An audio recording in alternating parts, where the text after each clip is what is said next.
pueden imputar un proceso legal, ya sea en la parte civil o en la parte penal. En la parte administrativa o en la parte del código de ética, y es otro tipo de calificación.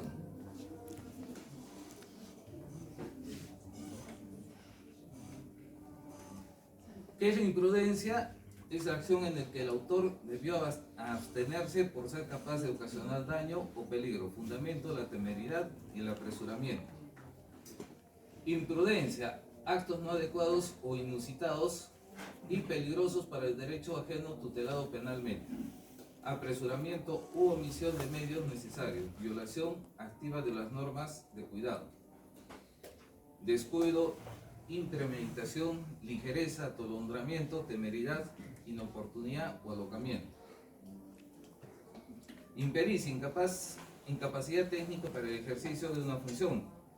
Falta de habilidad normalmente requerida, desconocimiento injustificable. Inexperiencia, inaptitud profesional. Actuar con desconocimiento de lo que exigiblemente debe saber. Los fundamentos son la ignorancia o la inhabilidad. En nuestro caso, sobre todo en lo que son cirujanos, la parte quirúrgica, ¿qué es lo que necesitan? Aparte del conocimiento técnico, la habilidad manual. Negligencia viene del latín neglos, descuido, o dejó pasar conductas contrarias a las normas que impone determinado comportamiento solícito, atento, sagaz, que son prescripciones encaminadas a impedir un resultado dañoso o peligroso. Falta de celo, vigilancia, constancia, falta de empeño, necesario cuidado de diligencia, preocupación, control, verificación. Inobservancia de deberes y reglamentos es el incumplimiento de una exigencia u orden verbal o escrita dispuesta por un superior con la finalidad de prever daños en un paciente. Esto generalmente en nosotros está valorado por las guías de cada servicio, ¿no? Inobservancia de deberes, indiferencia o menosprecio de las disposiciones es el fundamento de la incriminación. El médico es responsable también cuando no cumple con los deberes que le impone el ejercicio de su profesión. Médico tratante, de acuerdo a la guía del MINSA, es aquel profesional que, siendo competente en el manejo de problemas de salud del paciente o usuario, conduce el diagnóstico o tratamiento. Según las instituciones prestadoras de salud, escribiera en un grupo de médicos a cargo de la atención de la hospitalización. El médico tratante es aquel que atiende por primera vez al paciente a su ingreso en el servicio de hospitalización, en tanto permanece en este. Cuando el paciente es trasladado a otros servicios o unidades, el médico tratante es aquel que asume su tratamiento médico quirúrgico. En ambos casos, en ausencia del médico tratante, corresponde al médico jefe de servicio o quien haga sus veces asumir dicha responsabilidad. Lo dispuesto no incluye a los médicos residentes por estar estos profesionales en fase de formación de la especialidad. ¿Qué pasa, por ejemplo, en un caso que un neurólogo atiende a una paciente y esta paciente necesita hospitalización? La hospitaliza este profesional, y ustedes saben que en los hospitales pues no todos los días tenemos guardias o turnos, ¿no? Entonces el médico que asume la responsabilidad temporal es el médico jefe de servicio. Pero ¿qué pasa si se muere en una denuncia penal? ¿A quién lo denuncia? Al neurólogo que ha ingresado a esa paciente a hospitalización. Aunque después en las investigaciones determinen que no ha tenido la responsabilidad ese médico. Pero el primero que lo denuncia es él. Cuando hablamos de impericia, luego de que no sé manejar y se me pasa. Imprudencia, exceso de velocidad. Negligencia, manejar bebido. Inobservancia, no respeto al semáforo. Yo les pongo un caso hipotético. ¿Qué pasa si llega un paciente para ser intervenido quirúrgicamente de una vesícula, una emergencia?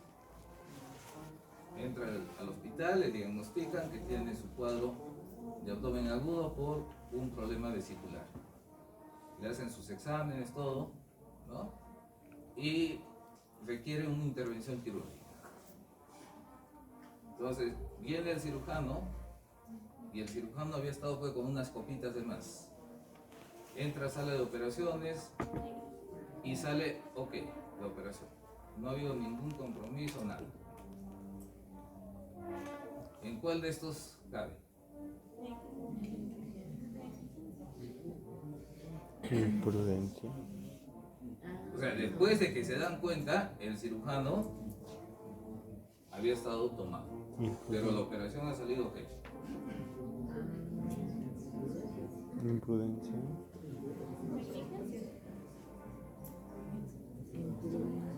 Sí, de esos dos.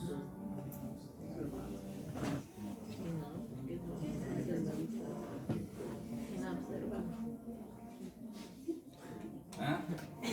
Esas más o menos van a ser las preguntas del examen. La respuesta, ya les he dado pues la teoría, está. ¿Qué dice ahí? Conducta contraria a normas que impone determinado comportamiento solícito. Atento y sagaz, que son prescripciones encaminadas a impedir un resultado. Es un tipo negligente, ¿no? A pesar de que no ha ocasionado daño, el hecho en que él entra a sala de operaciones. O sea, es negligente en el estado que se encuentra, ¿no?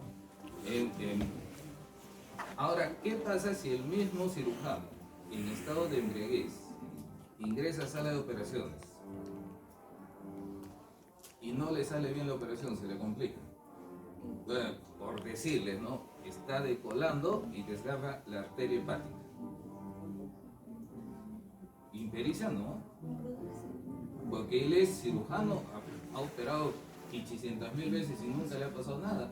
Pero esta vez, por su estado de embriaguez, es que ocasiona el hecho.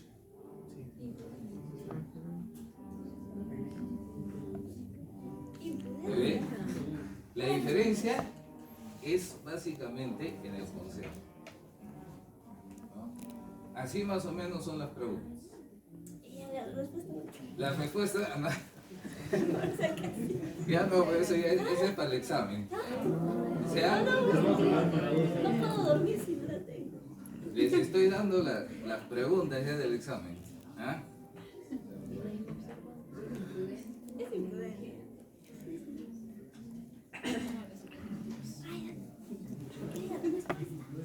Imprudencia, porque en este caso el médico sabe que está en estado de embriaguez y puede ocasionar un daño en la operación. ¿Está clarito? Sí. Como dice el Diatiri.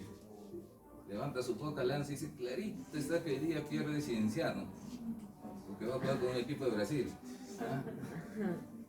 Entonces, eso es lo que se valora en el proceso.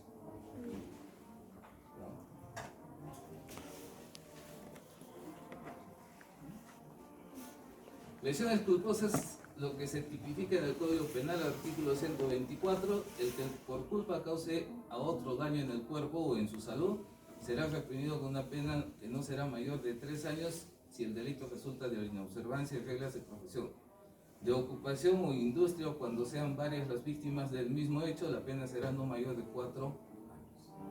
¿Qué va a pasar ahora con Mifarma? Medifarma. Y hay como 4 o 5 muertos. Es Medifarma. ¿Quién es el responsable ahí? El químico farmacéutico que ha estado al cuidado de ese lote. Tercero responsable, la empresa.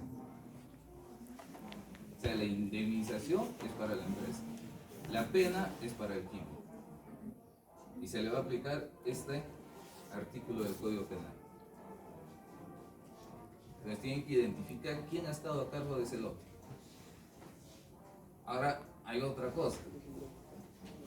El día 28 de febrero dice que había un fallecimiento ya, que probablemente esté relacionado con este caso.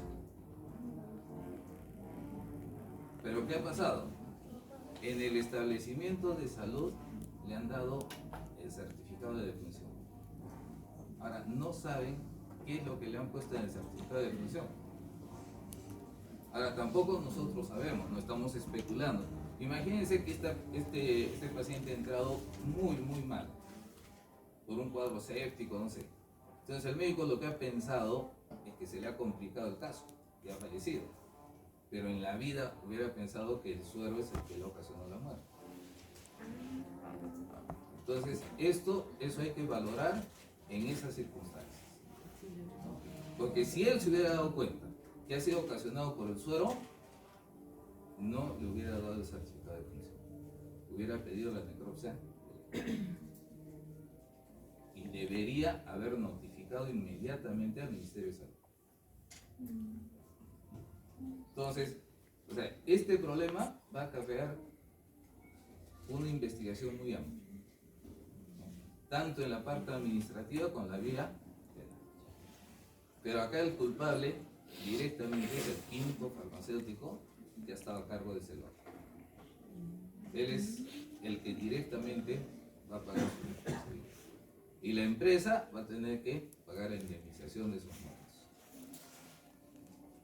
Entonces la situación es complicada. Daño en el concebido, artículo 124 del Código Penal. El que cause daño en el cuerpo o en la salud del concebido será reprimido con la pena privativa de libertad no menor de un año ni mayor de 3 años. En los casos de aborto. Hay una tipificación penal en los casos de aborto. Cuando llevemos aborto vamos a hablar específicamente del caso. Código Civil, aquel que por dolo o culpa cause el daño a otro está obligado a indemnizarlo. El descargo por falta de dolo o culpa corresponde a su autor. O sea, a mí me acusan, yo tengo que hacer mi descargo bien justificado para que no me sentencien. Esa es la parte civil. Responsabilidad médica, los profesionales técnicos auxiliares del campo de salud son responsables del daño y perjuicio. Ya hemos visto eso en el artículo 36 de la Ley General de Salud. Establecimientos de salud, el establecimiento de salud o servicio médico de apoyos es solidariamente responsable por los... Esto sobre todo en el pago de la indemnización. Por eso es que ahora, por ejemplo, algunas clínicas que han optado de no contratar cirujanos sobre todo, sino los cirujanos alquilan servicios en la clínica y con eso dicen que se pueden librar la clínica de ser tercero responsable. O sea, es un manejo de los abogados, ¿no? Todavía no hemos visto alguna sentencia en ese sentido, pero eso es lo que están optando las clínicas. Cualquiera puede estudiar medicina, pero no cualquiera puede ser médico. El ser médico no es un oficio más, es una filosofía de vida. El que elige medicina no elige una profesión, sino una forma de vivir. Errar es humano, ocultar los errores es imperdonable, no aprender de ellos, inexcusable. Eso es básicamente para todos nosotros, ¿no? Siempre estar atentos en todo lo que estamos haciendo. Ahora, se nos puede pasar, pues, y después terminamos con un proceso. Vamos a ver lo que es historia clínica.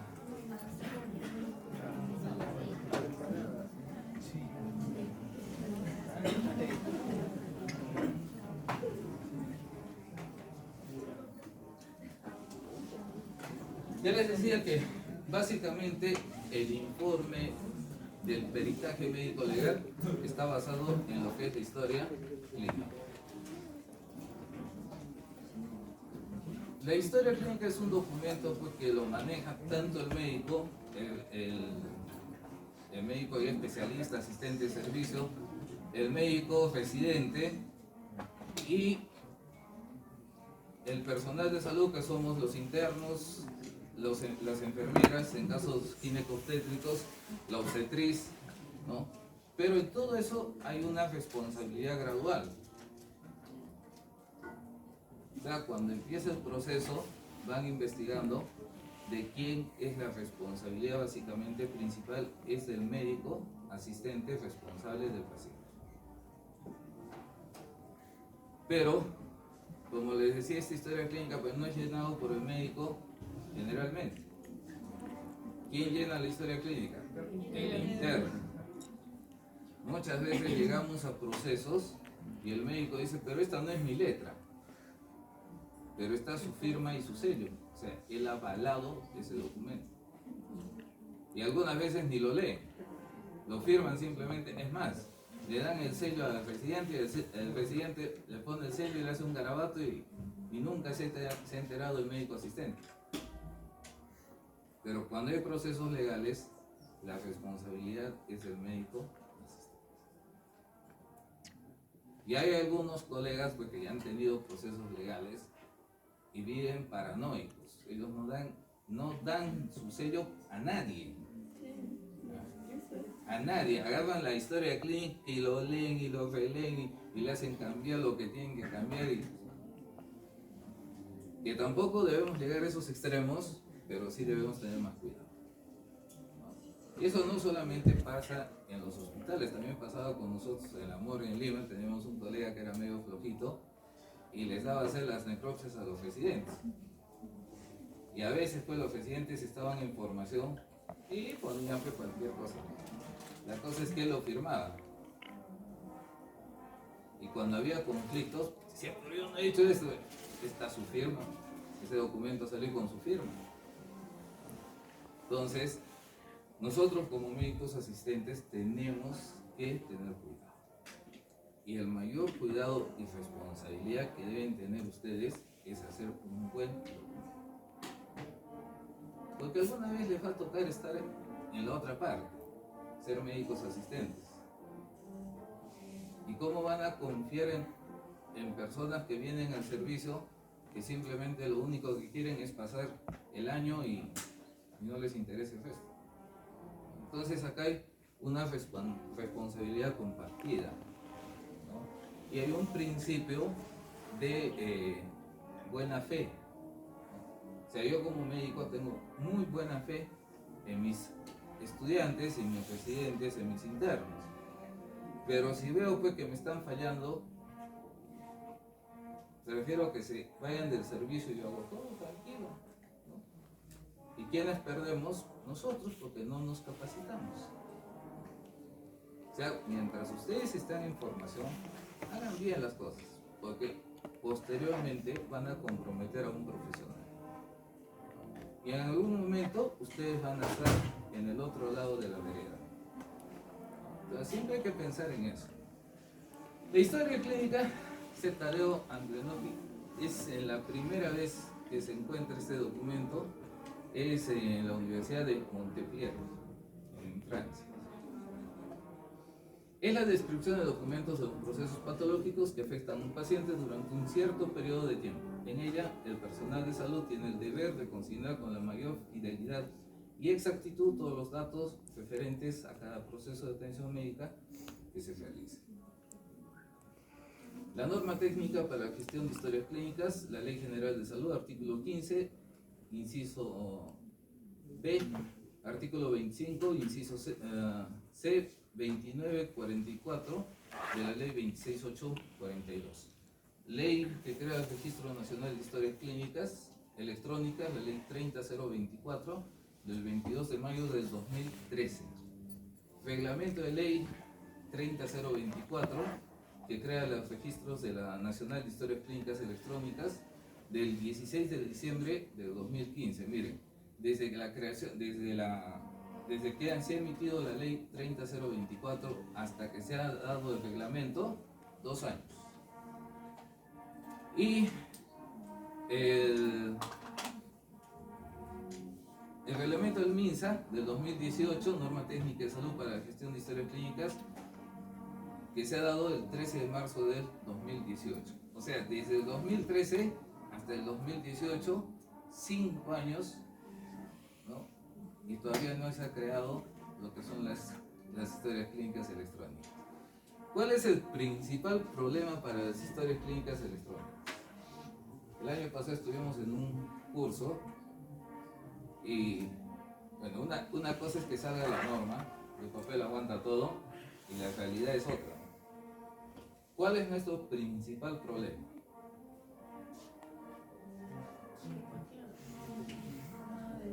Las computadoras. Dice que una vida útil de una computadora debe ser de 3 años, máximo 5 años. Imagínense cuántos establecimientos de salud pública tenemos en el Perú. Y para cada establecimiento no necesitamos una computadora. Entonces, ¿cuánto va a invertir el Estado?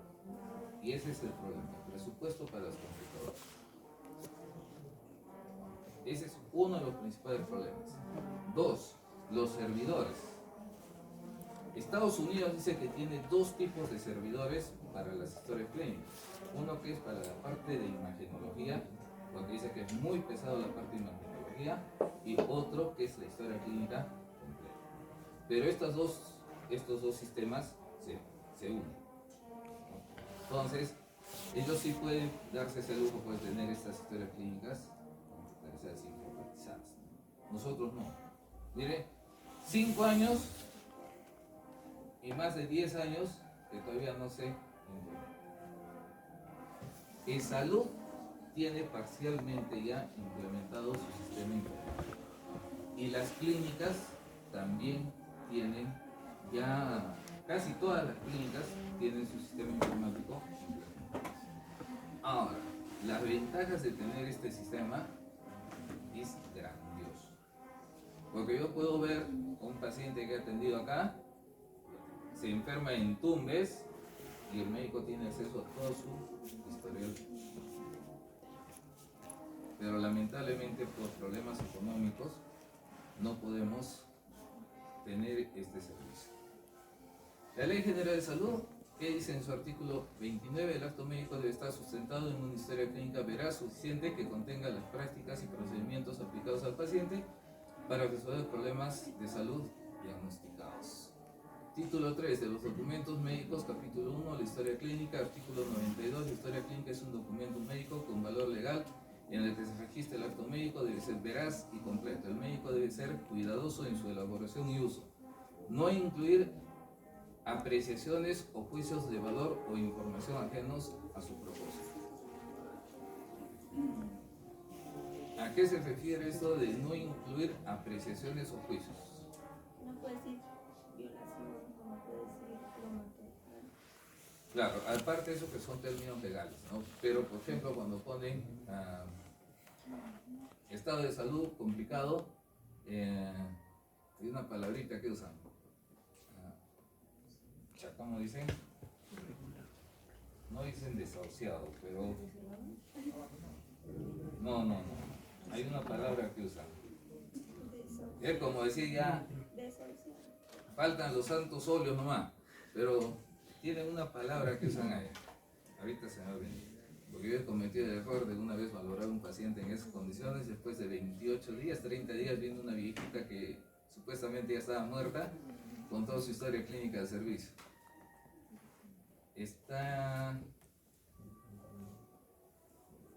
No me acuerdo qué palabra usan, pero antes ponían eso mucho más, ahora ya he visto que ya no lo utilizan mucho. Ahorita voy a acordar. El artículo 93, el médico no debe modificar o adulterar el contenido de la historia clínica o en cualquier otro documento clínico relacionado con la atención del paciente, sea para perjudicarlo o para obtener algún beneficio debido para este o para sí o para las terceras personas. ¿Qué pasa, por ejemplo, cuando hacen exámenes de imágenes y uno, por decirle, le toman una placa radiográfica y hay una duda de un tipo de fractura? No, el radiólogo dice que no hay lesión. El traumatólogo observa y dice, por su experiencia, dice, no, acá hay un trazo de fractura. Pero ya el informe radiológico ha salido que no hay trazo de fractura. Entonces, ¿qué se hace en esos casos? Se hace una junta médica y se hace una nota aclaratoria en la historia clínica. No hay necesidad de borrar nada. Entonces, eso es lo mejor. Pero a veces lo tachan. Y ahí entra peores dudas. Entonces se hace una nota aclaratoria donde se hace una junta médica entre el médico cardiólogo y el traumatólogo, ¿no? Y se llega a tal conclusión. Artículo 94. El médico no debe utilizar la información contenida en la historia clínica elaborada por otros médicos sin la autorización debida para fines ajenos a la atención del paciente. Para casos de investigación sobre todo. Artículo 95. El médico debe mantener el anonimato del paciente cuando la información contenida en la historia clínica sea utilizado para fines de investigación o docencia. Eso generalmente nunca utilizamos los nombres, ¿no? A no ser que sea un caso único de un hallazgo que hemos tenido, ¿no? Pero tampoco podemos utilizar el nombre, no hay necesidad, ¿no? Simplemente los datos generales. Registro Nacional de Historias Clínicas Electrónicas, la Ley 30.0024. Es el documento médico que registra los datos de identificación y de los procesos relacionados con la atención del paciente en forma ordenada, integrada, secuencial e inmediata de las atenciones que el médico u otros profesionales brinda al paciente, cuyo registro unificado y personal multimedia se encuentran contenidos en una base de datos electrónica registrada mediante un programa de computación y refrendado con la firma digital del profesional tratando. Ahora, por ejemplo, ya nos obligan a tener el DNI electrónico a todos los médicos. ¿Por qué? Una, para expedir los certificados de defunción. Y dos, si hubiera estas historias clínicas, también necesitamos para la firma digital, ¿no?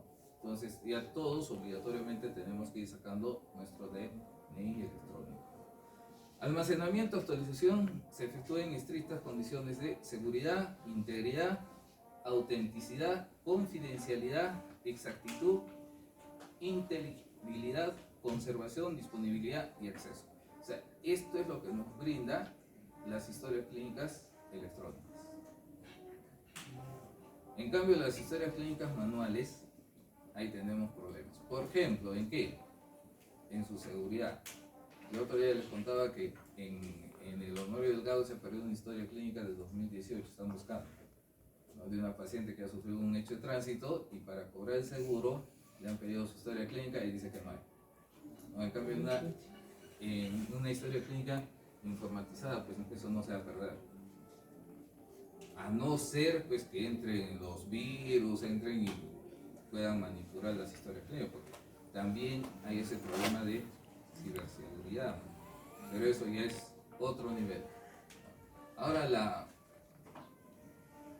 la conservación de las historias clínicas es pues fundamental. Esas historias clínicas que tenemos acá, manuales, a veces cuando llueve los lugares donde se archivan tienen huecos, caídas de lluvia y terminan todas mojadas y una mancha. ¿Cuántas veces hemos sacado historias clínicas así? Entonces, todo eso se evita con la informatización de la historia clínica. Disponibilidad, redacción y fechas y horas. La historia clínica electrónica o virtual, disponible en todo momento y en varios lugares para diferentes personas de manera simultánea. La información consignada siempre es legible. Siempre se consigna la fecha y la hora automáticamente porque eso está programado. Ahora, eso de que siempre es legible, sí, evidentemente es legible, pero a veces por el afán de estar apurados en la digitación, ponemos una palabra por otra, ¿no? Entonces ahí cuando leemos, pero acá algo quería decir, ¿no? Pero es mucho más entendible que las historias clínicas manuscritas. Las historias clínicas manuscritas, disponible en un solo lugar físico y para la persona, la información consignada no siempre es legible. Ahí sí es increíble la calidad de caligrafía que tenemos los médicos.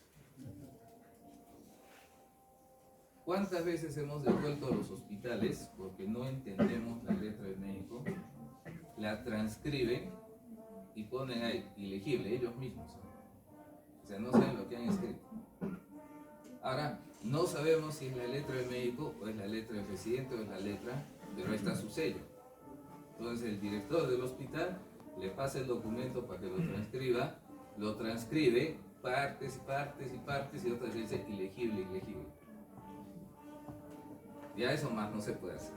A veces no se consigna la fecha y la hora, eso es muy frecuente de no consignar hora y fecha. Y en los procesos, sobre todo agudos, ¿no? Necesitamos saber porque el tiempo es muy importante en su valoración. El artículo 59 del reglamento de la ley 30.024, ley que crea el Registro Nacional de Historias Clínicas, aprobado mediante el Decreto Supremo 039 de 2015, señala como reglas de autorización de acceso al paciente las siguientes. Establecimiento de salud se realiza la primera autorización de acceso por el paciente o usuario de salud, conforme lo señala la Ley de Protección de Datos Personales y su reglamento aprobado en 2013. El Registro Nacional de Historias Clínicas se realiza la segunda y tercera autorización de acceso. La segunda regla es para que el profesional de la salud que lo atiende acceda a la historia clínica electrónica del mismo paciente o usuario de salud a través del Registro Nacional de Historias Clínicas. Y la tercera autorización es el acceso a la lectura e información clínica sensible contenida en la historia clínica electrónica del mismo paciente o usuario de salud a través del Registro Nacional de Historias Clínicas que fueron generadas en otros establecimientos de salud o servicios médicos de apoyo distinto al que le brinde el momento. O sea, tiene 3 llaves de seguridad para que nosotros podamos ingresar a la historia clínica, ¿no? Primero es donde se atiende el paciente y tenemos que acceder con el DNI del paciente. Si no tenemos el número del DNI del paciente no podemos acceder. Y con nuestro número de DNI. Y tenemos una clave. Entonces, una vez que ya tengamos esta primera llave, recién nos abre las puertas el Registro Nacional de Historia Clínica para que podamos acceder a las mismas. 4. Disposiciones generales y definiciones operativas. Acto de salud, acto médico, consentimiento informado, epicrisis. De estos dos ahorita vamos a ver lo que es el consentimiento informado y la epicrisis. Es el documento médico en el que se registra un resumen de la historia clínica que se originó por el ingreso del paciente a la institución prestadora de salud, que debe realizarse según procedimiento establecido en los formatos de historia clínica. Se entrega obligatoriamente a las solicitud del paciente o su representante legal dentro de un plazo máximo de 5 días. En caso de defunción, la oportunidad de la entrega es con egreso del difunto a la institución prestadora de servicios de salud y se realiza en forma obligatoria al representante legal del difunto. O sea, en todos los casos se debe entregar la epicrisis, ¿no? Tanto cuando egrese el paciente como cuando haya fallecido. Historia clínica electrónica es el documento médico legal en el que se registran los datos de identificación y los procesos relacionados con la atención del paciente en forma ordenada, integrada, secuencial e inmediata a la atención del médico u otros profesionales de salud que brindan al paciente o al usuario de salud, que son refrendados con la firma manuscrita o digital de los mismos. La historia clínica son administradas por las instituciones prestadoras de salud. Historia clínica electrónica es la historia clínica registrada en forma unificada, personal, multimedia, refrendada con firma digital del médico u otro profesional de salud, cuyo tratamiento se realiza en estrictas condiciones de seguridad, integridad, autenticidad, confidencialidad, exactitud, intangibilidad, conservación y disponibilidad a través de un sistema informático de historias clínicas electrónicas de conformidad con las normas aprobadas por el Ministerio de Salud como órgano de historia clínica informatizada y historia clínica soportada en medios electrónicos que permite su almacenamiento, actualización y recuperación en una amplia gama de posibilidades para uso de información clínica, procesos y metodologías estándares. Y dicha historia clínica no utiliza la firma digital para refrendar su contenido. Hoja de retiro voluntario es el documento en el cual el paciente o su representante legal ejerce su derecho deja constancia de la decisión de abandonar las instituciones prestadoras de salud donde permanece hospitalizado, internado o en observación, para el caso de emergencias en contra de la opinión médica, asumiendo la responsabilidad de consecuencias por la cual por tal decisión pudieran derivarse. En caso de en peligro de vida, se debe comunicar al Ministerio Público. ¿Qué pasa en la hoja de retiro voluntario? Se debe dejar constancia de que este paciente está en estas condiciones y se debe dar también las indicaciones al paciente, o simplemente el paciente firma su hoja de retiro voluntario y ya no se le da indicaciones para su tratamiento.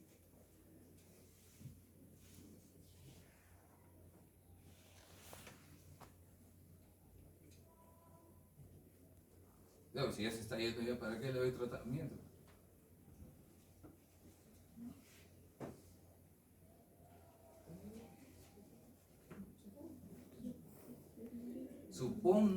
Supones que sí.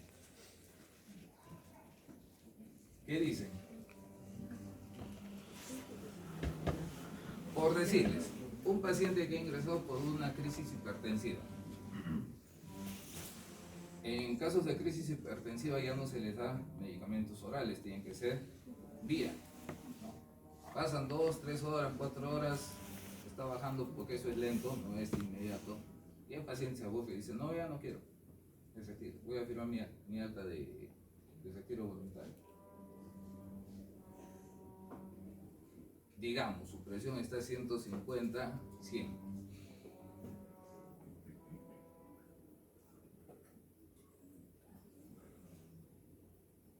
En vista de que se va, ¿le doy o no le doy sus indicaciones? Es obligatorio dar las indicaciones y poner y aclarar una situación que la primera opción es la vía endovenosa de su tratamiento. En vista de que se va, se opta por una segunda opción. Ahora, que los resultados sean iguales o peores no sabemos, ¿no? Si se muere, ya es problema del paciente. Nosotros hemos optado por darle un tratamiento alternativo al que deberíamos dar en la hospitalización. Y eso es muy importante tener en cuenta, porque acá he visto en algunos hospitales firman el alta voluntaria y el médico dice, no le den tratamiento, hubiese ido. Es su problema. No, se le da el tratamiento. Pero hay que aclarar eso en la historia clínica. Informe de alta es documento que bajo responsabilidad emite el médico tratante de la institución prestadora de salud, entregando de forma gratuita y obligatoria al paciente en ingreso de la IPRES, que especifica los datos del paciente, diagnóstico de ingreso, los procedimientos efectuados, el diagnóstico de alta, pronóstico y lo que les decía, las recomendaciones. Esa es la diferencia del informe de alta con lo que es la epicrisis.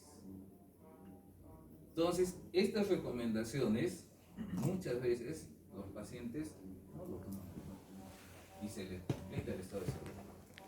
Y todavía tienen la conchudez de denunciar.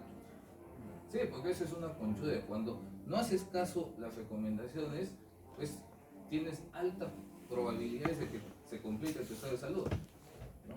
Y eso es responsabilidad del médico, del personal de salud, no. Eso es responsabilidad de él, ¿no? O por decir, cuando les ponen que ese paciente debe ser controlado dentro de 3 o 4 días y se aparecen después de 15 días cuando la situación está complicada. Pero en su hoja decía que dentro de 3 días necesitan un control. Y todavía cuando denuncia, muestran la hoja y dice. Y cuando vemos la historia clínica, no hay ningún control en esos 3 días. ¿De quién es responsabilidad? ¿Del médico que lo vaya a buscar a su casa? No. Entonces, este informe de alta es muy importante consignar. Las historias clínicas, la atención de la salud brinda a los usuarios de salud públicas y privadas mixtas deben registrarse obligatoriamente en una historia clínica, debiendo consignar fecha, hora, nombre. Ya eso ustedes saben por semiología, no lo vamos a ver. El médico tratante es el encargado de firmar la copia de la historia clínica, epicrisis, informe de alta, informes médicos, consentimiento informado que le solicite. Ante su ausencia dentro de un plazo previsto, lo hará en sustitución el médico jefe de servicio, cuando estamos hablando de hospitalizaciones. El personal de la salud es responsable de la veracidad y legibilidad de los datos e información que se registren en los diferentes formatos que integran la historia clínica, así como la custodia y conservación de estas cuando les sean entregadas para actividades de atención, docencia e investigación.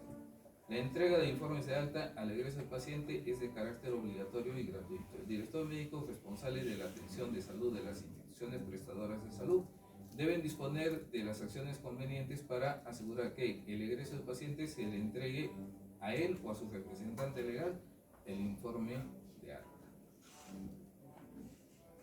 Capítulo 2. Derecho de las personas usuarias de los servicios de salud. Subcapítulo 1. Acceso a los servicios de salud. Derecho a atención de emergencias. El derecho a la libre elección del médico o institución prestadora de salud. Derecho a recibir atenciones con libertad de juicio clínico. Derecho a una segunda opinión médica. Y el derecho al acceso a servicios, medicamentos y productos sanitarios. Artículo 10. Derecho a ser informado de sus derechos. 11. Derecho a conocer el nombre de los responsables de su tratamiento.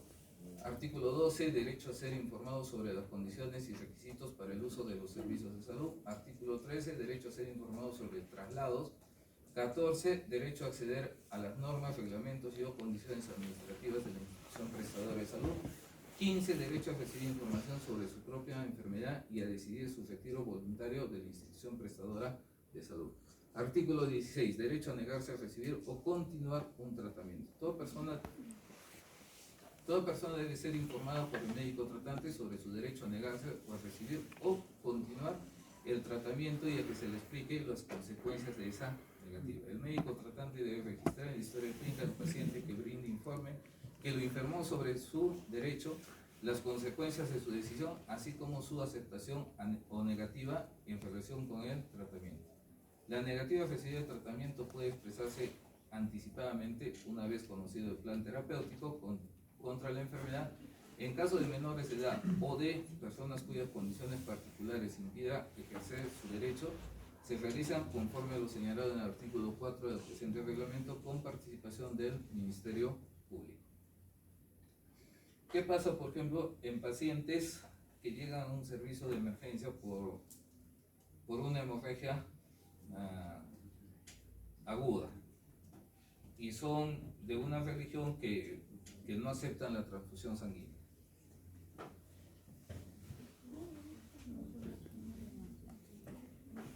¿Lo dejamos morir?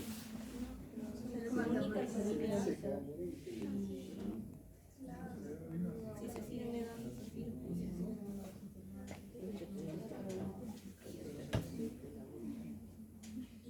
¿Qué le hace? Cuando se trata, por ejemplo, de hemorragias, o sea, de cuadros crónicos, pérdida de sangre de forma crónica, pues podemos suplir la sangre con expansores sanguíneos. Podemos suplir y tenemos un chance. Pero cuando son problemas agudos, acá tuvimos un caso en el salud, donde llegaron y los papás no querían que tuvieran un accidente de tránsito y la niña tenía 14 años y estaba perdiendo sangre. Y para intervenirla quirúrgicamente tenían que pasar de sangre, si no, no podían entrar sana, porque su hemoglobina era muy baja. La cosa es que los papás no aceptaban. Entonces querían que les pongan expansores. O sea, va a funcionar hasta cierto punto, pero como es un proceso agudo, no va a tener una buena respuesta. Entonces los médicos estaban atados en pies y manos, como pueden, y acá el tiempo es primordial, ¿no? Entonces, ¿qué hicieron? Pusieron una denuncia a la Fiscalía de Prevención del Delito. Porque los médicos asumen que esta niña podía morir. ¿Quiénes estaban ocasionando la muerte de esta niña? Eran los papás, indirectamente. Entonces, la Fiscalía de Prevención del Delito comunicó al juzgado de turno y el juzgado autorizó la transfusión sanguínea. Hicieron la transfusión sanguínea y entraron a operar al hispano. Después, los padres lo denunciaron al juez. Ya ese es otro pleito, ya ese es un pleito para ellos, ¿no? Pero se priorizó y se cuidó la vida de esta niña. Porque ellos no entienden cuál es, o sea, ellos dicen, no, pero si hay otras sustancias que pueden suplir la sangre. Sí, o sea, en estados crónicos sí pueden suplir, pero en estados agudos es muy complicado, el resultado no se sabe. Entonces la sangre, la única solución que nos puede dar una satisfacción terapéutica es transfusión de sangre, ¿no? Entonces eso hay que saber diferenciar y hacer entender a estas personas. El Código de Ética del Colegio Médico, ¿qué dice? Artículo 92, la historia clínica es un documento médico, médico con valor legal en el que se registra el acto médico, debe ser veraz, completo. El médico debe ser cuidadoso en su elaboración y uso, y no incluir apreciaciones de juicio o valor de información ajenos a su propósito. Artículo 93, el médico no debe modificar o adulterar, lo mismo que dice la ley general. El médico no debe realizar información contenida en la historia clínica elaborada por otros médicos sin autorización. Artículo 95, el médico debe mantener el anonimato del paciente. Es casi una copia de lo que dice la Ley General de Salud. Confidencialidad y acceso a la historia clínica. Todo usuario de los servicios de salud tiene derecho a exigir la reserva de la información relacionada con el acto médico y su historia clínica, con excepciones que establece la ley. Ya hemos visto ¿En qué casos puede salir esta historia clínica? ¿Qué autoridades son las que pueden requerir la historia clínica? El juez y el fiscal, nadie más, ¿no? Entonces, acá también está lo que es la protección de datos personales. Paciente o usuario de salud tiene derecho a que se le entregue su solicitud copia de historia clínica o epicrisis dentro de un plazo de 5 días. Según lo establecido en el marco legal, para propósitos de proporcionarle la copia referida se debe considerar lo siguiente: consulta al momento de comunicar el alta al paciente o, de ser el caso, a su representante legal, si solicita copia de historia clínica, informándole que los costos de dicha copia serán asumidos por su solicitante. O sea, si a nosotros nos piden la historia clínica en un establecimiento de salud, tienen que pagar un derecho los que van a sacar la historia clínica. Ahora, generalmente, acá dicen 5 días, eso no se cumple, ¿no? En las clínicas, las historias clínicas digitalizadas generalmente duran unos 3 o 4 días, máximo una semana. Pero si ustedes quieren sacar una historia clínica de salud o del MINSA, en el salud le dura por lo menos un mes, y en el MINSA 15 días, como mínimo.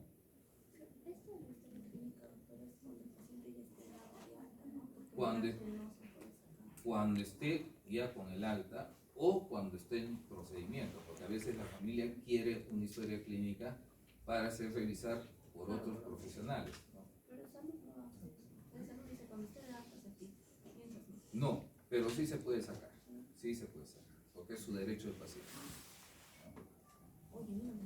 Consulta al momento de proceder según establecido en el texto único de procedimientos administrativos es para el pago de copias. Sobre todo esto anualmente se va cambiando por hoja, no sé cuánto cobrarán ahora, porque antes era 20 céntimos.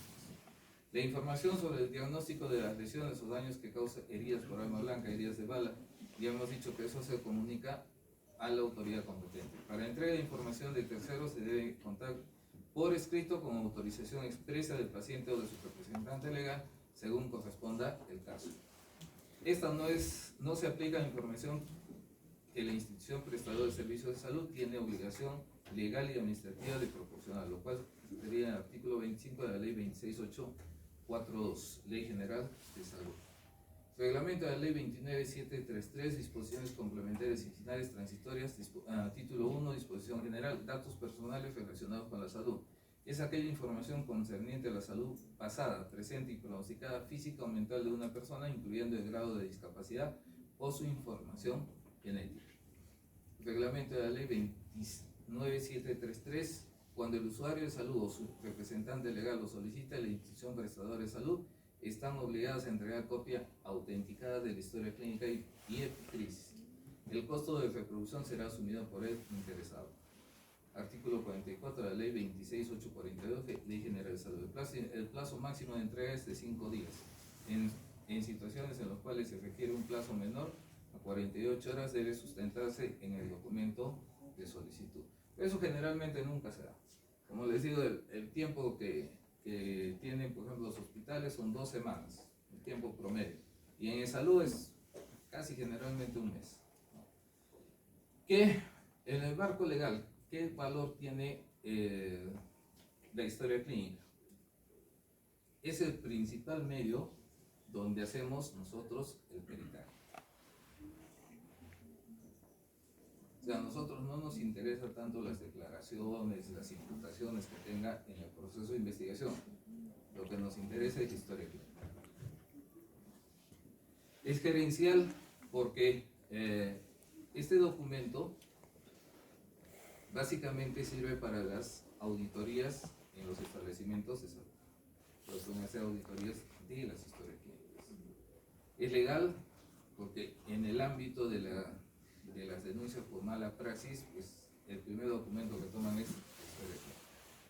Académico, en la parte de investigación, pues es un libro abierto, una historia clínica. Ustedes, por ejemplo, cuando van y no hay muchos pacientes, ¿qué hacen? Revisan historias clínicas, ¿no? Y vamos sacando conclusiones de las atenciones que ha habido, ¿no? Entonces, ese tiene un marco bastante importante, lo que es la historia clínica. Tipos de finalidades: tipo asistencial de carácter docente, investigación, sociosanitaria y control de calidad y administrativas. O sea, En todos estos parámetros nos puede servir lo que es la historia clínica. Artículo 15, inciso B, toda persona tiene derecho a exigir la reserva de información relacionada con el acto médico y su historia clínica, con las excepciones que la ley establece. Artículo 44, que se le entregue el informe de alta al finalizar su estancia en el establecimiento de salud, si lo solicita copia de epicrisis y de su historia clínica. Definición: son documentos que contienen datos, valoraciones e informaciones sobre el estado, evolución clínica de un paciente o a lo largo del proceso asistencial. Es el documento que contiene datos, valoraciones e informaciones, evolución clínica de un paciente y finalmente la epicrisis, o sea, parte de resumen. Dentro de los datos está desde el momento que ingresa el paciente, y eso, lo que les decía, por ejemplo, los tiempos son muy importantes en cuadros agudos, porque ahí vamos a ver cuánto ha tardado, por ejemplo, un examen que se ha solicitado, lo que necesitábamos con urgencia, cuánto tiempo ha tardado de la atención de la primera vez al control siguiente. Entonces eso nos marca los tiempos. La valoración e información que tiene esta historia clínica, las secuencias, cómo se va atendiendo a esta persona. Por ejemplo, ahora estábamos escuchando por medio de comunicación, indican los familiares de la arquitecta que está con muerte cerebral por el suero.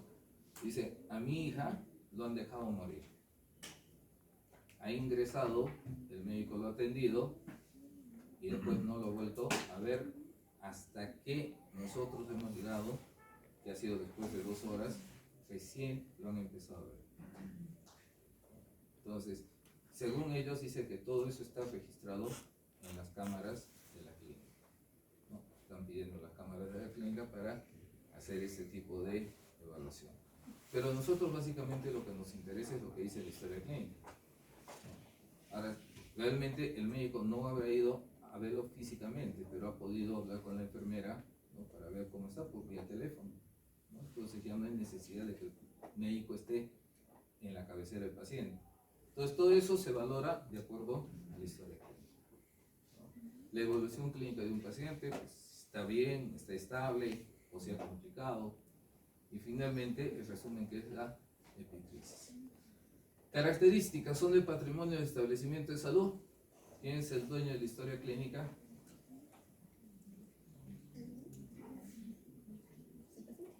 El paciente. El paciente se lo lleva a su casa. El establecimiento de salud es el dueño de la historia clínica, pero el médico que lo elabora tiene derecho a la propiedad intelectual sobre la misma. Quienes con fines de investigación requieran utilizar la información deben contar con autorización de quienes ejercen el derecho de propiedad intelectual. Clasificación de los formatos de historia clínica según el tipo de presentación. Pueden haber historias clínicas ambulatorias, hospitalización y emergencia. Las ambulatorias generalmente son una hojita, ¿no? Se ha tenido un paciente con un cuadro agudo o un cuadro crónico, simplemente es un control, ¿no? Las de hospitalización ya más bien son historias clínicas mucho más complejas, donde ya hay informes de enfermería, informes de laboratorio, informes de interconsultas, ¿no? Y la de emergencia básicamente es la atención de un cuadro agudo que ha llegado al establecimiento de salud. Igualmente estas historias clínicas de emergencia generalmente son 1 o 2 hojitas, ¿no?, porque el paciente está un espacio de tiempo bastante corto en el servicio en establecimiento de salud. Características: información contenida. Y se verás, ¿qué pasa si yo manipulo la historia clínica?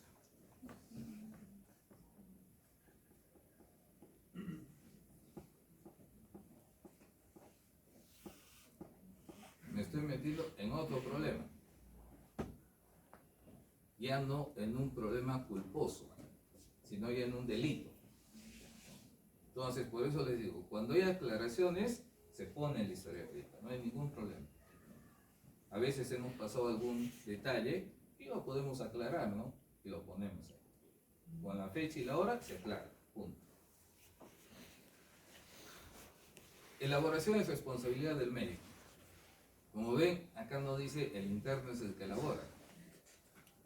Acá es el que firma, que es el médico. Alguna vez llegamos a un juicio con un ginecólogo y dice: hay empleado proceso en su defensa, ¿no? yo ni siquiera he visto esa historia clínica, desde el comienzo no es mi letra. Y el fiscal le dice, pero doctor, usted ha firmado esa historia clínica.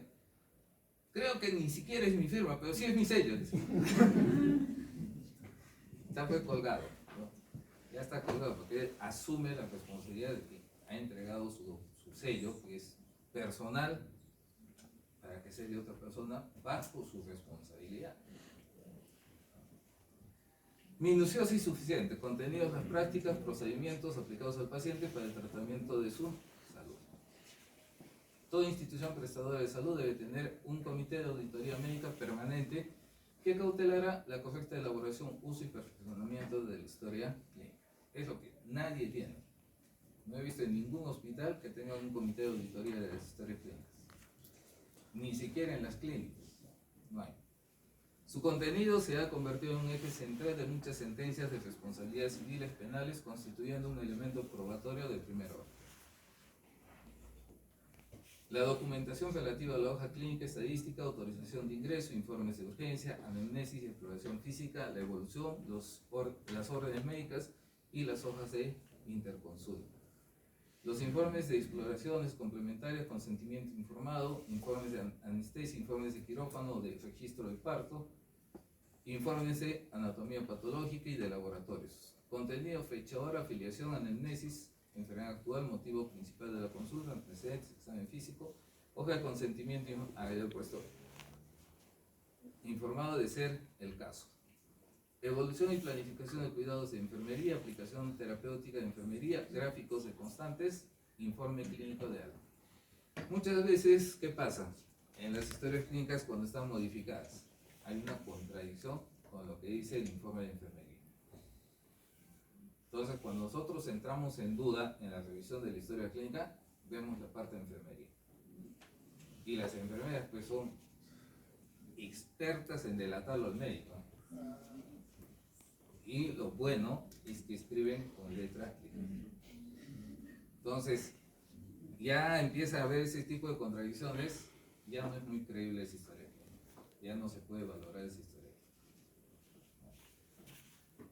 Hoja de autorización de procedimientos quirúrgicos, el caso, exámenes auxiliares, diagnósticos presuntivos, plan de trabajo, terapéutica y seguimiento. Epicrisis y resúmenes de historia clínica en caso de parto, la historia clínica perinatal y el partograma, firma y sello del médico tratante.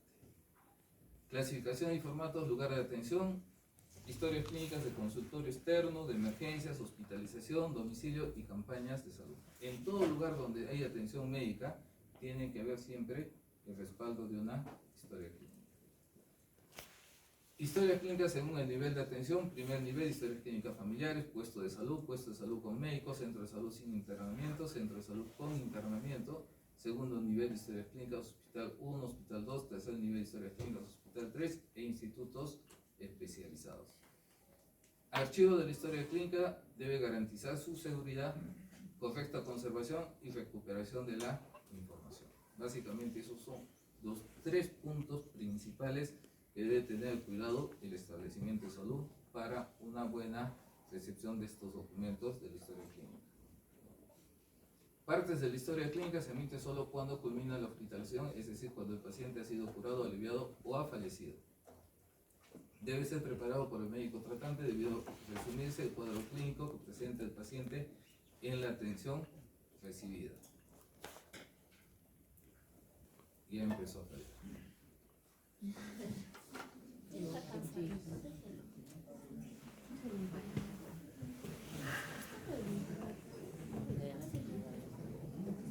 Informe de alta es un documento administrativo que emite el establecimiento de salud cuando el paciente ha concluido su hospitalización o decide abandonarla. Y acá, como les decía, siempre se debe dar las indicaciones. Básicamente, esa es la diferencia con la epicrisis. Certificados médicos.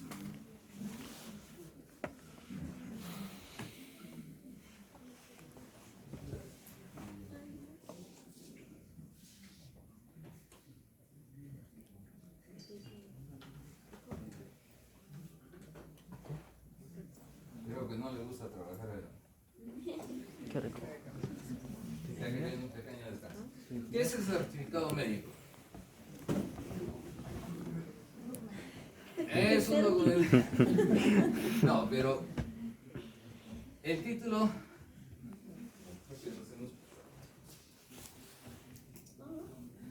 El certificado médico, el título 19 de Delitos contra la Fe Pública, capítulo 1, falsificación de documentos. El Código Penal, que dice en su artículo 431, expedición de certificado médico falso. El médico que maliciosamente expide un certificado falso respecto a una existencia o no existencia presente o pasada de una enfermedad física o mental, cuando se haya dado la falsa certificación con objeto de que se admita o interne a una persona en un hospital para enfermos mentales, el que haga uso malicioso del certificado médico es caso de que se trate. Capítulo 2 del certificado médico legal, en el Código de Ética y de Odontología del Colegio Médico, artículo 96, el certificado médico es un documento de carácter médico y legal. El médico debe redactar el texto en forma clara, precisa e incluyendo los fines para los que está destinado. No debe expedir un certificado acreditando un acto médico no realizado o que exprese información falsa, inexacta o tendenciosa. Acá viene la pregunta. Yo tengo un médico tratante en la ciudad de Lima. Por necesidad he viajado a la ciudad de Arequipa. Me pongo mal, yo le llamo al médico, le digo tengo este problema, se me ha complicado esto. Me dice, cómprate tales medicamentos, me manda por WhatsApp la receta.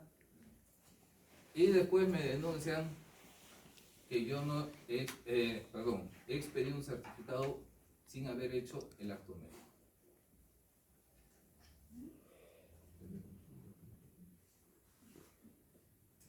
¿Es verdad eso o no? Tenemos un caso de acá, un colega que viajó a Chile a un congreso y lamentablemente se puso mal allá, ¿no? Y tuvo que quedarse unos días más por su estado de salud. Y un médico de acá de Arequipa, vía teléfono, lo atendía. Entonces, le dio descanso médico y cuando llegó acá, el establecimiento de salud donde trabajaba le abrió un proceso administrativo, indicando que ese certificado era falso.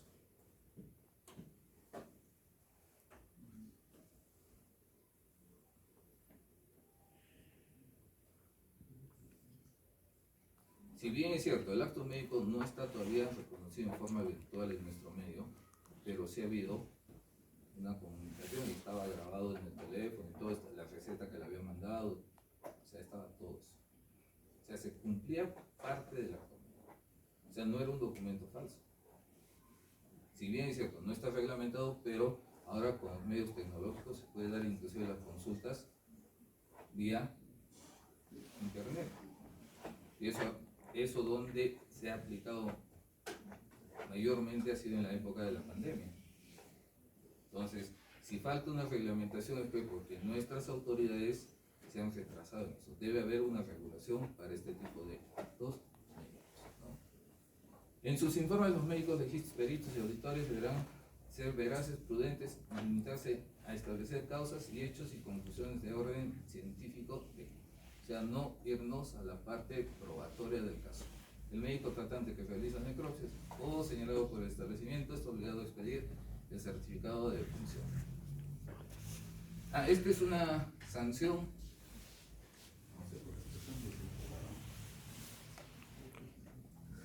al Hospital de Salud de Yanaguara por su salud, ¿no? Resolución, infracción al Decreto Supremo, Reglamento de Establecimientos y Servicios Médicos de Apoyo, inciso H, artículo 132, no cumple con las disposiciones referidas en la historia clínica, formatos y registros de atención. Le han puesto una multa de 3 UITs al Hospital de Yanaguara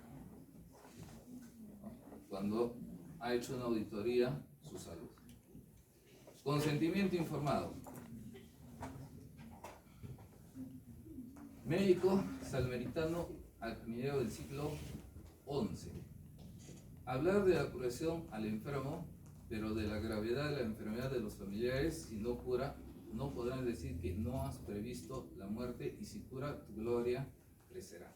Esto es lo que he encontrado en la historia de la medicina acerca de lo que es el consentimiento informado. O sea, ¿qué es lo que nos enseña? Mira, desde el siglo XI. Hablar de la curación al enfermo, pero de la gravedad de la enfermedad a los familiares. ¿Quiénes son los principales que hacen problemas cuando se producen los familiares? Entonces al familiar hay que darle una información un poco exagerada del problema de salud para que puedan entender. Eso es lo que nos indica acerca del consentimiento informado. Esto es algo que lo encontré en un libro de historia de la medicina que me pareció bastante interesante, ¿no? O sea, cómo se cuidaban antes las personas que estaban encargadas de la salud. O sea, decirle la verdad al paciente de su enfermedad, pero hay que exagerar con el familiar. Si se sana, vas a terminar en la gloria. Y si muere, ya saben que se puede complicar, ¿no? Ley General de Salud, artículo 15, dice: a no ser sometida sin su consentimiento a exploración, tratamiento o exhibición con fines docentes. Información veraz, oportuna y completa sobre características del servicio, condiciones económicas y prestaciones. A que le den en términos comprensibles información completa y continua. Debe ser su proceso incluyendo el diagnóstico, pronóstico, alternativas de tratamiento, así como sobre los riesgos, contraindicaciones, precauciones, advertencias de los medicamentos que se les prescriba y administre. A que se le comunique todo lo necesario para que puedan dar su consentimiento informado previa a la aplicación de cualquier procedimiento o tratamiento, negándose incluso este. Generalmente el consentimiento informado lo utilizamos para procesos invasivos, por más mínimos que sean. Por ejemplo, un caso: viene un paciente a un consultorio privado de un cirujano plástico que tenía un pequeño lunar en la región genial. Era una cosa pequeñita, creo que medía 3-4 milímetros. Entonces el cirujano plástico lo examina y dice: hay que retirarla, no hay problema. Le hace el exéresis del lunar sin ninguna complicación en el momento, hace la electrocoagulación, todo perfecto. Y le manda a su casa. Eso así en la mañana, más o menos a las 10, 11 de la mañana. En la noche le llaman al cirujano y le dicen pues que estaba sangrando.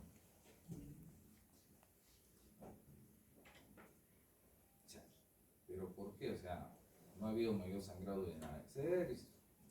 Lo llevan a su consultorio y evidentemente está sangrando. Le quita los puntos, le hace una electrocoagulación, le vuelve a poner puntos y lo manda a su casa. Se va a su casa y al día siguiente le llaman que el sangrado era mayor y había aumentado el volumen. La parte derecha. Escucha, tráiganlo. Lo traen a la clínica y evidentemente era un hematomasa que tenía, que inclusive estaba tapando y el ojo. Y no se explicaban por qué. Uno, este doctor no había hecho la historia clínica. Como ha venido por consulta y ha visto que lo podía sacar, lo sacó. Empieza a sangrar y pues lo llevan a un hospital, lo evalúan el médico. Tampoco llamaba mucho la atención porque pensaban que esto iba a reducir, le dan su tratamiento. A las 12 horas entra en shock. Hace un cuadro séptico, a la semana muere, por un lunar. Cuando empiezan a averiguar, no tenía historia clínica, no tenía consentimiento informado, no tenía exámenes, de nada. Entonces la familia denunció. ¿Qué había tenido este señor? ¿Qué tenía? ¿Melanoma? ¿Mm? ¿Melanoma? No, el melanoma pues se te mata lento. Ah, ¿Qué te puede dar una anticoagulación? Cuando le hacemos la necropsia, le encontramos una cirrosis brutal. Nunca, según él, la familia, nunca ha dado sintomatología. Por eso es que no le han informado al médico. En la necropsia encontramos una cirrosis, pero el hígado era un corchito, sí, que si le hacía un examen de sangre suficiente, ahí hubiera salido. ¿Ya? Se fueron a juicio. El problema del médico, que no pudo acreditar la historia clínica, no pudo acreditar el consentimiento. Nada. Entonces, hay que tener cuidado, que sea con cosas pequeñas, porque eso está reglamentado así, ¿no? El médico tratante, así como el cirujano dentista, obstetricia, están obligados a informar al paciente sobre el diagnóstico, pronóstico, tratamiento y problemas de salud. Para aplicar tratamientos especiales puede realizar intervenciones, pueden afectar psíquica o físicamente, consentimiento informado. Artículo 28, la investigación experimental debe ceñirse a la legislación. Hemos visto que eso, el Código Civil establece cómo se da en casos de investigación. Reglamento a la ley 29.4, ley que establece los derechos a las personas usuarias de los servicios de salud, su capítulo 4, consentimiento informado. Artículo 23, derecho al consentimiento informado. Toda persona tiene derecho a otorgar o negar su consentimiento, consignando su firma o huella digital de forma informada, libre y voluntaria. Eso es lo más importante, sin coacción.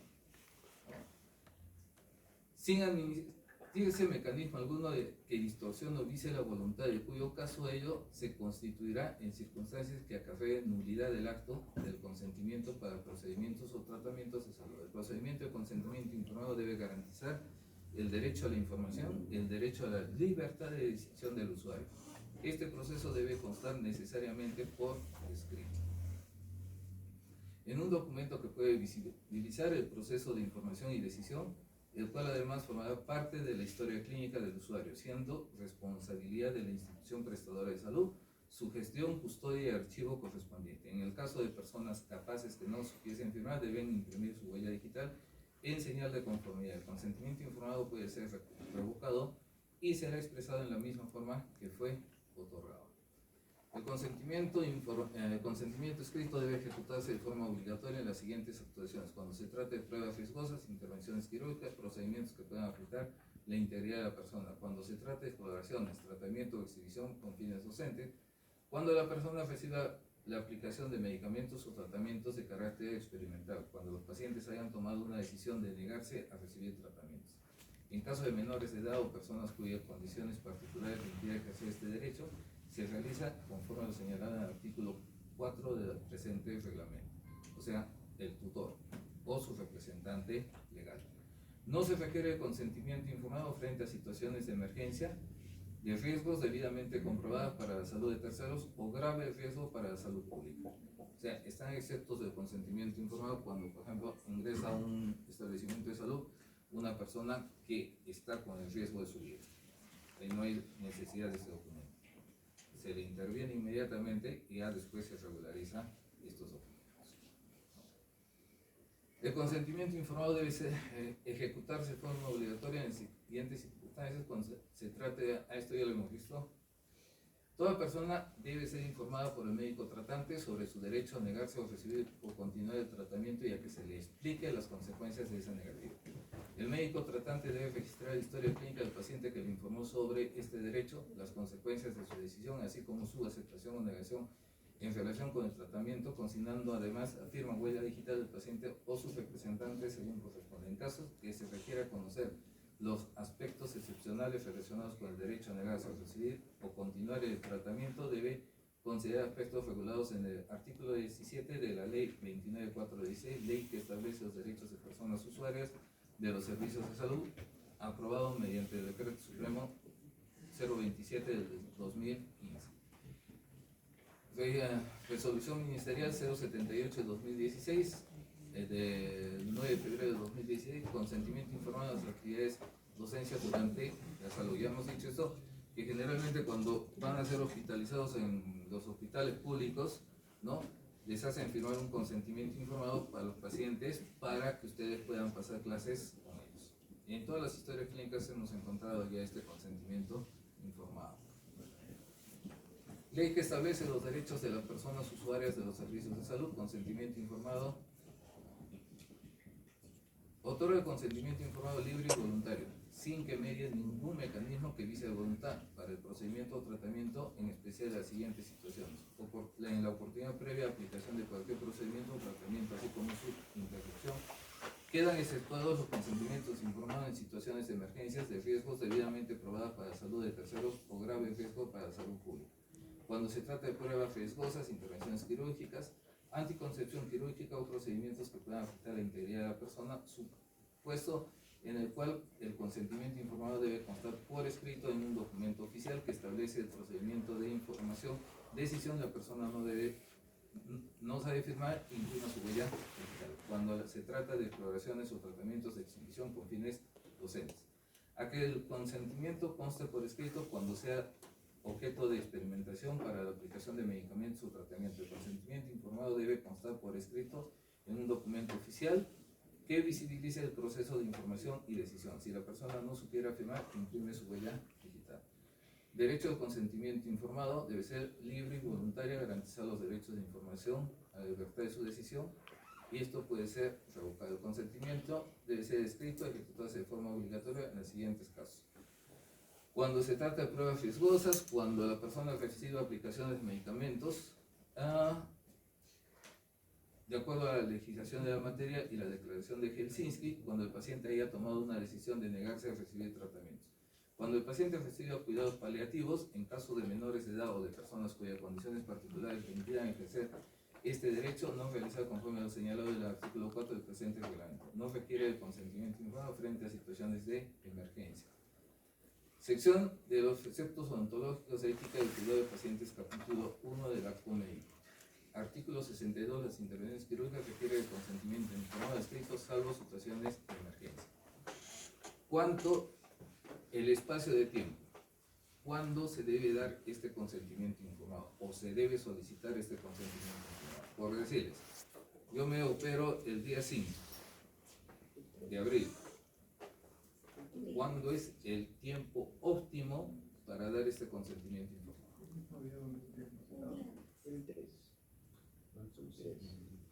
Dicen algunos autores 24 horas a 48 horas. Eso es un tiempo óptimo para que el paciente también pueda asimilar todo lo que le hemos dicho. Finalmente, él decide si se opera o no se opera. Entonces, algunos autores dicen 24 horas, otros autores dicen 48 horas. Pero ese es el tiempo que se debe dar al paciente para analizar su estado de salud para firmar el consentimiento informado. Ahora, este consentimiento informado puede ser revocado en el mismo día inclusive de la operación. Por decirte, a mí me operan a las 10 de la mañana, pero bueno, anoche me he soñado que mal, me va a ir mal en la operación, yo le digo al médico, decido no operar. Punto, ahí quedó. No hay mayor información porque ya me han dado toda la información que requería para mi intervención quirúrgica. Ahora, ¿qué pasa? Por ejemplo, ¿por qué dicen que no debe darse en un espacio de tiempo más largo? Hay trabajos, sobre todo en Europa, donde se les ha dado información del consentimiento informado 10 días antes, 15 días antes. Se les ha hecho un test a los pacientes y de lo que les han informado, en algunos casos solamente se recuerdan el 40 o el 50%. Entonces, con esa valoración de un 40 o 50% no te pueden firmar el consentimiento informado, ¿no? Entonces, por eso es que recomiendan darlo unas 24 o 48 horas máximo para que el paciente esté consciente del problema de salud que tiene. Acuerdo de establecer procedimientos administrativos de observación obligatoria sobre el registro de consentimiento informado en las instituciones prestadoras de salud, en sesión de plena del 2018, del 23 de noviembre. Esto ha hecho una reunión su salud y ha sacado algunas recomendaciones. Acerca del consentimiento informado, debe reunir por lo menos 4 requisitos, que son: capacidad, el individuo debe tener la habilidad de tomar decisiones u su representante. Voluntariedad, el sujeto debe decidir libremente someterse a un tratamiento o participar en un estudio sin que haya persuasión, manipulación ni coacción. el carácter voluntario del consentimiento es vulnerado cuando es solicitado por persona en posición de autoridad o no se ofrece un tiempo suficiente al paciente para reflexionar, consultar o decidir. El tiempo suficiente, la recomendación ya les decía, es 24 a 48 horas. ¿Qué pasa en algunos establecimientos de salud? Hoy día me operan a las 10 de la mañana o 9 de la mañana, va el residente y le dice, ¿sabe qué, señor? Tiene que firmar este documento. Ni siquiera les explican nada. Es una plantilla que tienen de consentimiento informado y el señor firma, ¿no? Pone su huellita digital, listo, y eso es el documento. Y eso generalmente ustedes van a ver en los establecimientos de salud pública. Es en el día que les hacen firmar. O sea, no les dan tiempo para poder meditar sobre este tipo de intervenciones. Información. Las opciones deben ser comprensibles y deben incluir el objetivo de tratamiento del estudio, su procedimiento, los beneficios, riesgos potenciales y que siempre existe una opción del paciente de rechazar el tratamiento, sin que ello le pueda perjudicar en otros tratamientos. Comprensión es la capacidad de un paciente de comprender información relevante. Esto es muy importante tener en conocimiento y en cuenta. ¿Por qué?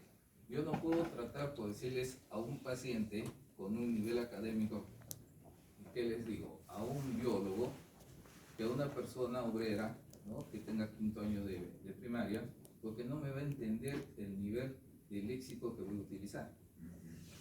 Entonces nosotros como profesionales tenemos que bajar a su nivel cultural y académico de esta persona para que nos entienda. Porque, a ver, le digo, le voy a hacer una exéresis de este tejido. Exéresis, ¿qué es exéresis? No sabe nada, ¿no? Entonces le explico, le digo, le voy a sacar un pedacito de este tejido. Ah, ya, eso sí me va a entender. Entonces, y después vamos a mandar a anatomía patológica para que hagan los estudios y esto y lo otro. Entonces, eso es lo importante en la comprensión. Teniendo en cuenta lo antes mencionado, resulta claro que el consentimiento informado no puede en modo alguno limitarse a comunicar al paciente que en un procedimiento de intervención médica a la que será sometido existen riesgos reales y potenciales sin precisar en detalles cuáles son estos en particular. ¿Qué pasaba antes? Había una hoja modelo, decía, yo fulano de tal, doy autorización al médico fulano de tal para que me haga la operación de tal cosa. Firmo porque he entendido todo lo que me ha dicho. Eso no es un consentimiento. Tiene que estar escrito punto por punto, ¿no? Ahora ya más bien han mejorado eso. Ya los servicios tienen unas plantillas que es lo que más se puede presentar. Pero todavía eso hay que seguir mejorando. Esos términos de información deficientemente brindados no permitirán lograr la finalidad del consentimiento informado. Ahora bien, nuestra normativa señala que el consentimiento informado otorgado tiene un carácter solemne porque no debe constar por escrito en un documento oficial que visibilice el proceso de información y decisión, lo que en modo alguno se podría lograr sin dicho documento, en este caso el formato de consentimiento informado. No consigna razonablemente por escrito el detalle de la información que verbalmente se brindó al paciente, puesto que de no hacerlo así no se podrá en absoluto demostrar que el paciente pudo decidir libre y voluntariamente. Justamente ese es el principio, uno de los principios del consentimiento informado. Y lo que les comentaba, por ejemplo, de la señora que se hizo operar la cara y finalmente terminó haciéndose operar los párpados y terminó con unas cicatrices esqueloides, ¿no? Si al médico lo procesaban y valoraba el fiscal lo que es el consentimiento informado, pues en su consentimiento informado no decía esa probabilidad y caía en una desinformación la paciente. Y eso era lo que le procesaban, ¿no? Al respecto, cabe mencionar que el deber de informar en la relación con los riesgos abarca solamente aquellos a los que se denominen TIC, para hacer referencia a lo que tiene una concurrencia frecuente en contra de los que pueden imprevisiblemente ocurrir respecto a los cuales no se puede atribuir responsabilidad. Por ejemplo, malformaciones congénitas vasculares, cuando se hacen intervenciones quirúrgicas. Pues hay casos de 100, uno que se complica porque había una malformación congénita vascular. Pues, ya eso ya no queda en el consentimiento informado, porque eso se da pues excepcionalmente, ¿no? Acuerdo 6 del 2018, el formato de consentimiento informado obligatoriamente debe incluir el registro en detalle los riesgos potenciales y o reales, efectos colaterales, efectos secundarios, efectos adversos y beneficios que con mayor frecuencia ocurran de acuerdo al procedimiento y o intervención médica a realizar en términos sencillos comprensibles en virtud de lo dispuesto por la Ley General de Salud, sus normas técnicas y todo.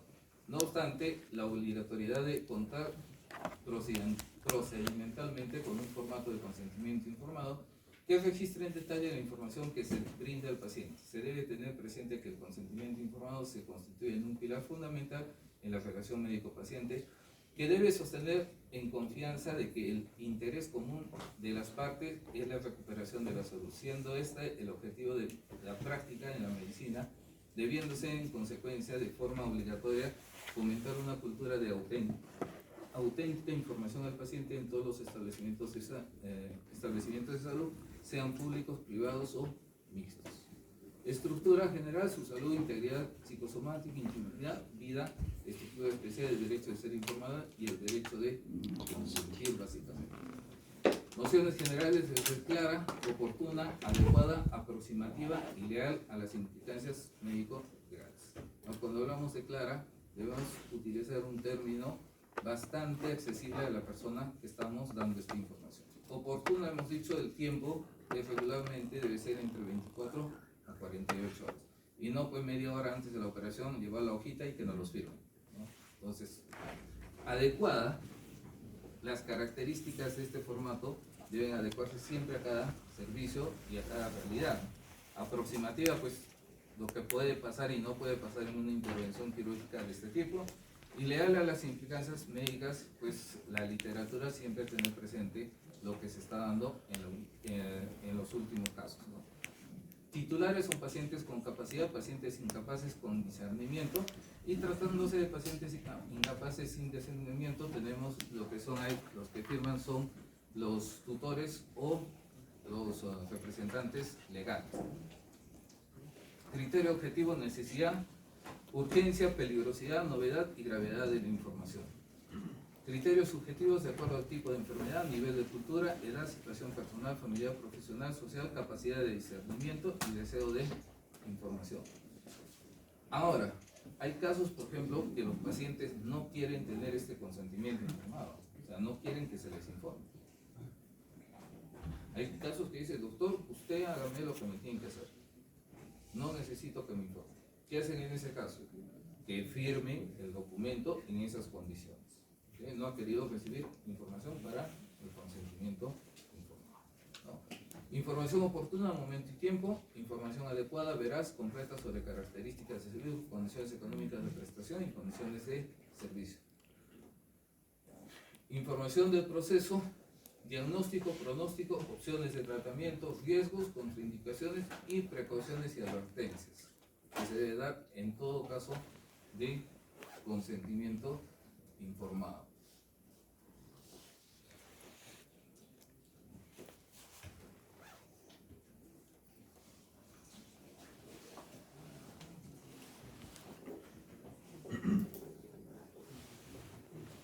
Límites: el derecho de la información puede limitarse por la existencia de un estado de necesidad terapéutica. En este caso, el médico debe dejar constancia en las circunstancias de la historia clínica y comunicar su decisión a las personas vinculadas al paciente por razones familiares o de hecho. Derecho a consentir: es la autorización que da el paciente para la realización de un acto médico. Esto está en la Ley General de Salud, artículo 4. Ninguna persona puede ser sometida a tratamiento médico sin su consentimiento previa de la persona llamada legalmente a hacerlo. Las intervenciones de emergencias están exceptuadas de este requisito.